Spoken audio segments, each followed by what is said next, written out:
دي مستورة غير مرغوب فيه، والمغرب يقف جميع أشكال الاتصالات مع المبعوث الأممي المتورط مع الجزائر. شاهد ماذا حدث.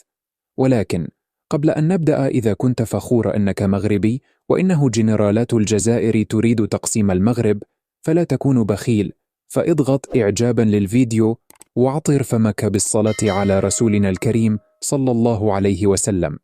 وبتعليمات ملكية سامية، استقبل المفتش العام للقوات المسلحة الملكية قائد المنطقة الجنوبية اليوم الخميس بمقر القيادة العامة للمنطقة الجنوبية بأكادير الممثل الخاص للأمين العام للأمم المتحدة رئيس بعثة المينورسو السيد ألكسندر إيفانكو، الذي كان مرفوقا بالجنرال فخر الأحسان قائد قوات المينورسو وبوافد هام. وأوضح بلاغ للقيادة العليا للقوات المسلحة الملكية أن الجانبين بحثا بهذه المناسبة مختلف أوجه التعاون بين القوات المسلحة الملكية وقوات المينورسو، معربين عن رغبتهما في تعزيز خدمة السلم والاستقرار في المنطقة. وكشفت مصادر جيدة الاطلاع أن المغرب قرر وقف جميع الاتصالات مع المبعوث الخاص للأمم المتحدة ستيفان دي مستورا، وذلك بعد زيارته المفاجئة لجنوب إفريقيا. وحسب ذات المصادر، فقد اشترط المغرب على الوسيط الأممي ستيفان دي مستورا وضع جدول زمني لعقد الموائد المستديرة بمشاركة الطرف الجزائري باعتباره معني بالملف.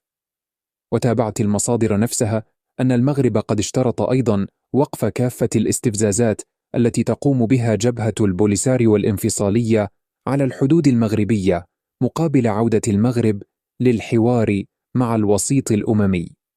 وكانت زيارة ستيفان دي مستورا المبعوث الأممي إلى الصحراء المغربية إلى جنوب أفريقيا قد أثارت ردود فعل رسمية وحزبية قوية داخل المغرب، إذ اعتبرت الرباط أن هذه الخطوة تجاوزت صلاحيات المبعوث الأممي وخرجت عن الإطار الذي يحدد دوره في الوساطة بين الأطراف المعنية بتسوية النزاع.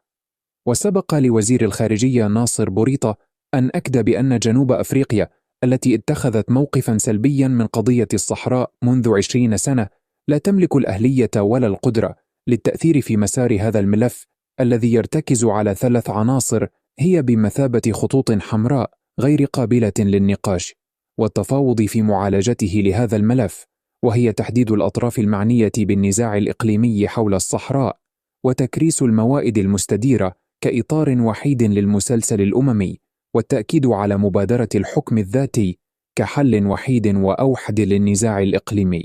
ويبدو أن دي مستورا بات يخدم أجندات جنرالات الجزائر وإيران وجنوب إفريقيا ضد مصلحة الوحدة الترابية للمملكة، وهو ما بات وشيكا لإقالته من منصبه بعد أن أغوته دولارات قصر المرادية وجنرالات شنقريحة.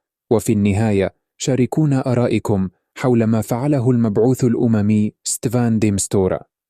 هل هو صحيح أو تجاوز الخطوط الحمراء؟ ولا تنسوا الإعجاب بهذا الفيديو. شكرا لكم.